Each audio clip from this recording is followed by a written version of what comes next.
Olá pessoal, tudo bem? Então, fazendo aí um conteúdo programático do canal, voltando devagarinho. Depois do Natal, espero que vocês tenham passado aí um Natal muito agradável, muito tranquilo. Já deixo os meus votos de próspero ano novo, com muita grana no bolso, para investir no Tesouro Direto.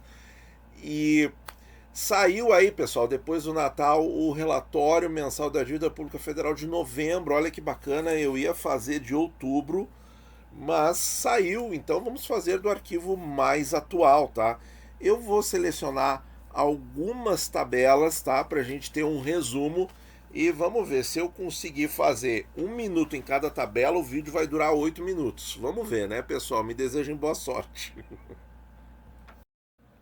Bom, pessoal, por que é importante dar uma olhada nisso aqui para quem investe no Tesouro Direto? Porque nós estamos investindo diretamente na dívida pública federal, na dívida pública interna, pessoal. Tá? Esse é o objeto do nosso investimento.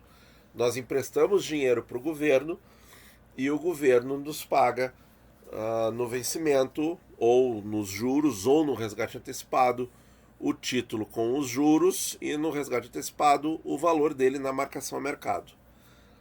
Muito bem, então vamos ver o que o Tesouro emitiu de forma líquida em novembro, ou seja, considerando os resgates também.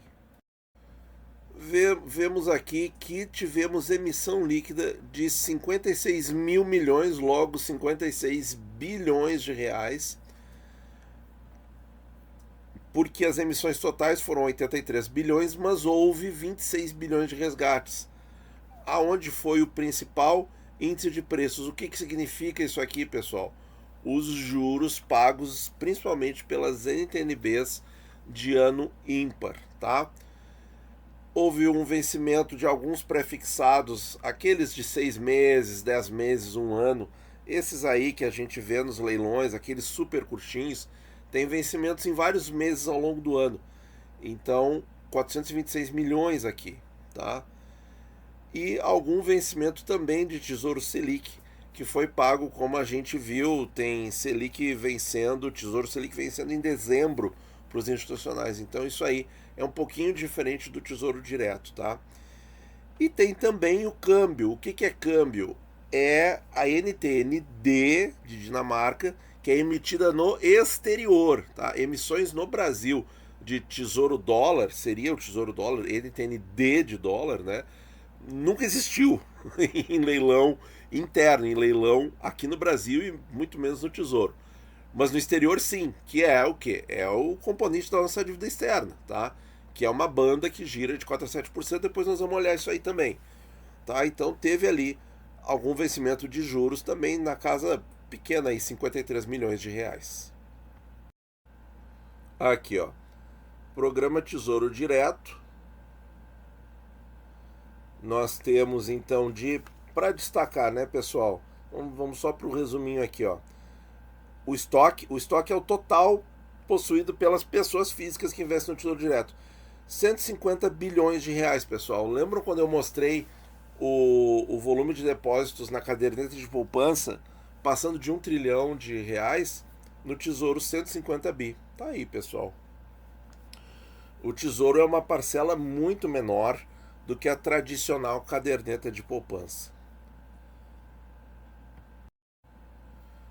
Bom, pessoal, aqui na tabela 2.1, estoque da dívida pública federal total.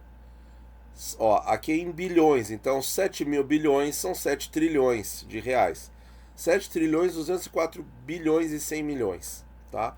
7.200. Bom, essa informação sozinha não diz muita coisa, mas vamos verificar a banda, pessoal. Qual banda do indicador ela deveria estar? Que isso aqui é uma coisa calculada de antemão, é um termômetro, tá? Então, entre 7 trilhões e 7 trilhões e 400. Então, tá dentro, pessoal. Isso aqui é um termômetro de que a dívida tá andando bem, tá? Outro gráfico que eu gosto muito e que sempre me deixa bastante tranquilo é a composição da dívida pública federal, tá? Então aqui tem a composição atual em novembro e as bandas aonde deveriam estar esses números. Vocês se lembram quando nós comentávamos a questão do aumento das emissões de Tesouro Selic? E eu até comentei algumas entrevistas do Tesouro Nacional em que alguns repórteres ficavam insistentemente afirmando que tinha problema nisso. E, bom, e aí veio o número, né? Meses depois a gente tem um número que reflete bem tudo que aconteceu no ano, né? Porque eles insistiam porque o secretário respondia que os números estavam de acordo, mas eles insistiam na pergunta, né? Achando que a emissão estava muito excessiva em Tesouro Selic. E não, tá aqui, ó, pessoal. Qual é a banda? Taxa flutuante ao Tesouro Selic, ó, 46,1. A banda é de 43 a 47. Sim, tá indo pro topo mais alto, mas tem algum problema isso, pessoal? A imprensa especializada diz que é a pior forma do país emitir a dívida.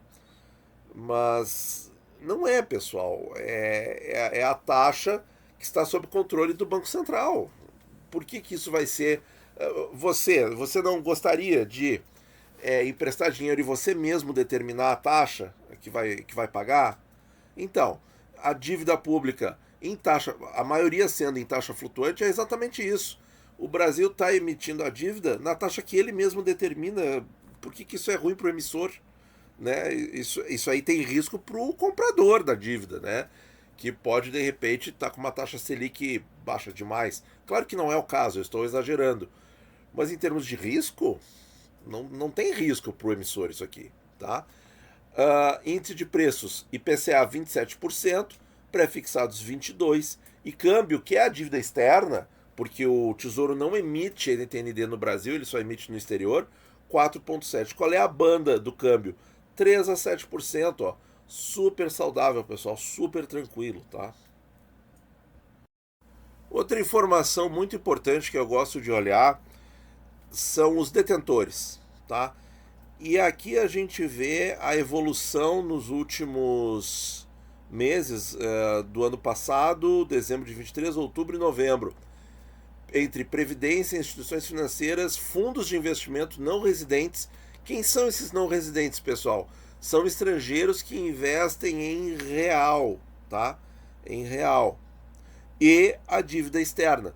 Porque vocês viram aqui na tabelinha de cima quanto que é a dívida externa? É 4%, ó.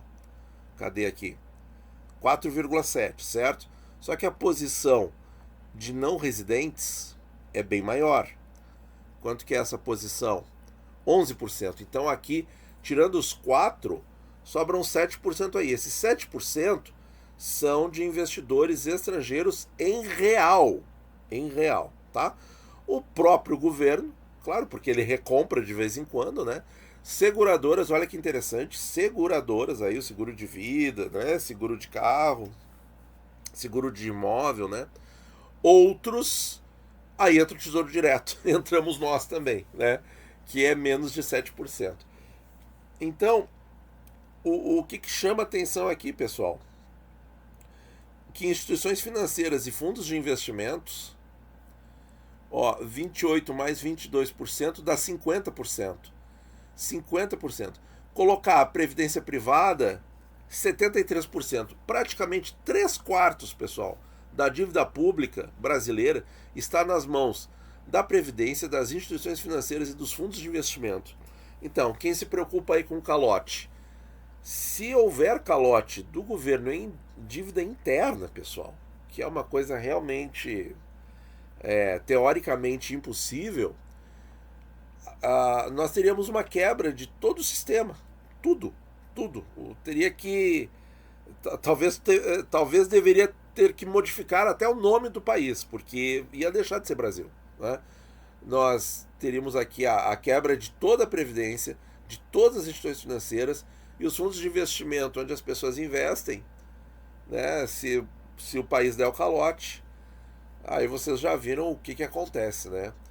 Porque isso aqui, basicamente, é dinheiro de investidores brasileiros, de todos os investidores brasileiros, né?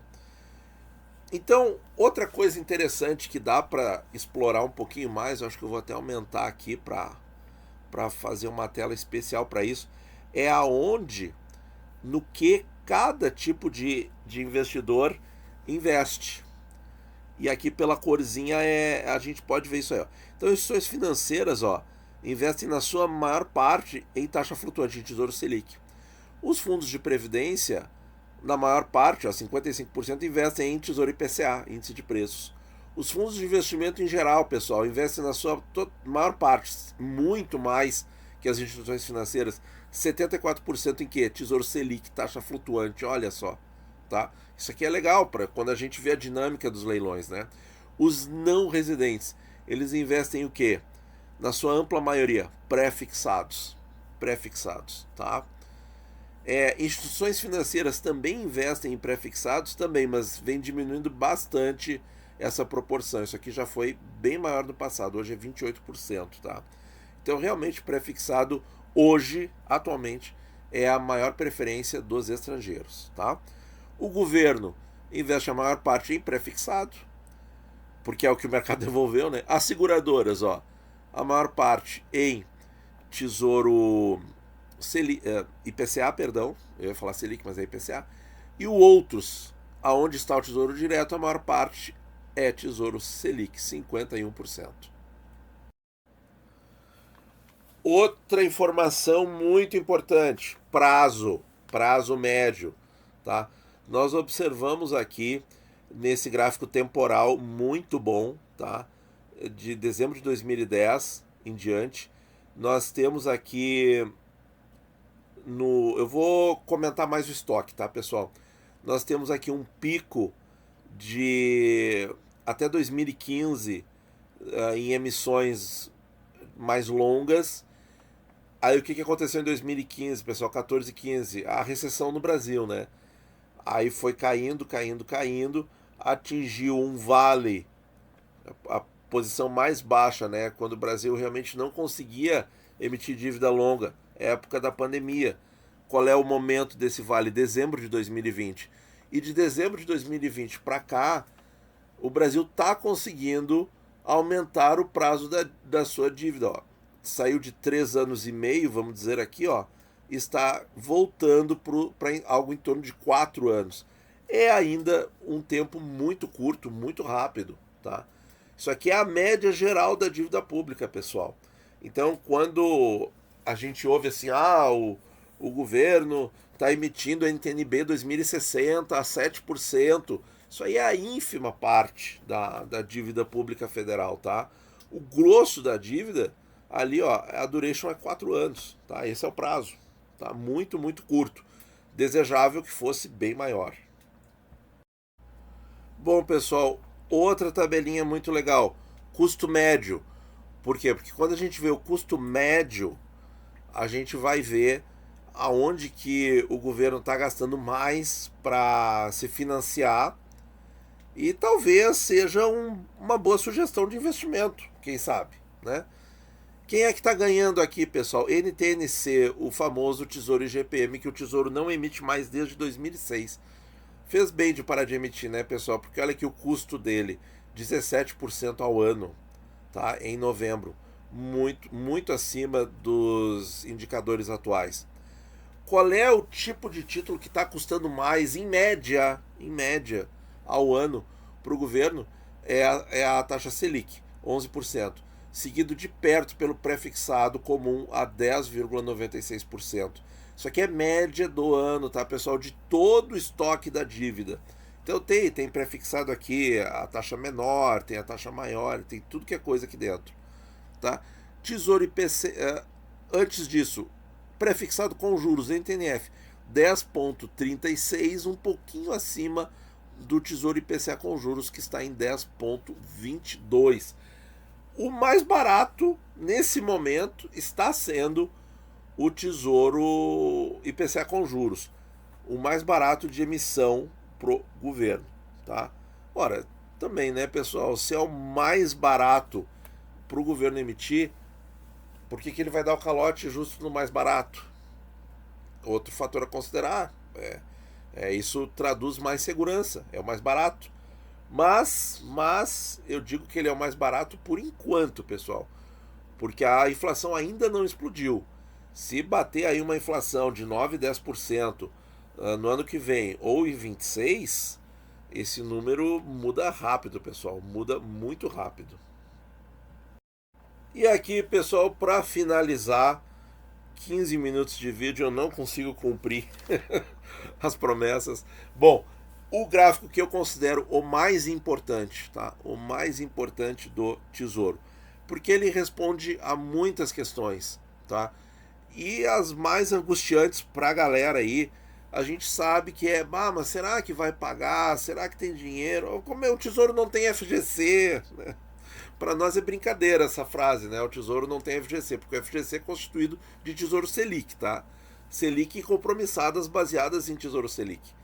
Tá? Então, para nós é brincadeira falar isso, mas tem gente que acha que o Tesouro é ruim porque não tem FGC.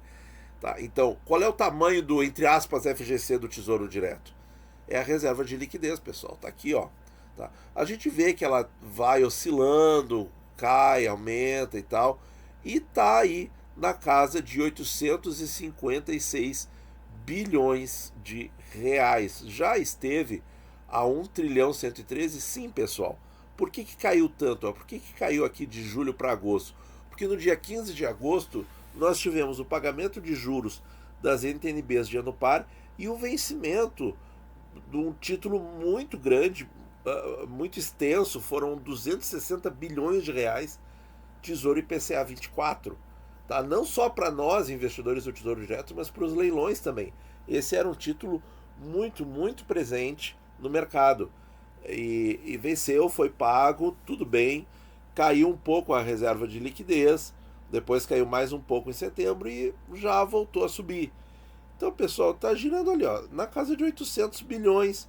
E quando o Tesouro precisou pagar um vencimento muito extenso, muito grande, ele teve condições, ele até colocou um pouco a mais na reserva para que justamente não caísse demais nos meses subsequentes, tá?